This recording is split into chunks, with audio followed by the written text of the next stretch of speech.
You ask Tiger to calculate. This deals with linear inequalities with one unknown. The final result is n greater than -1. Let's solve it step by step. Group all n terms on the left side of the inequality. Subtract 10n from both sides.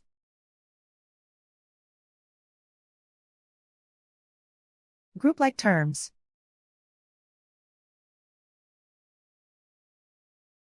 Simplify the arithmetic.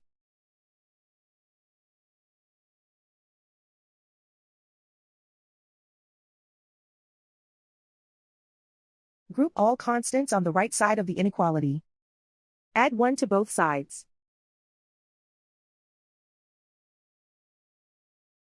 Simplify the arithmetic.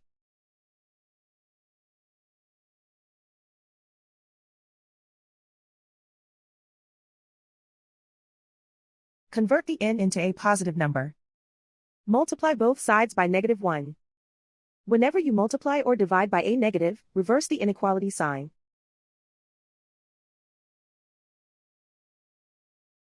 Remove the ones.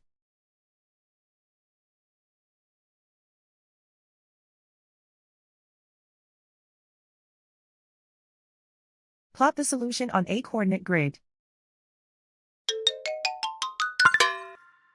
And so the final result is n greater than -1.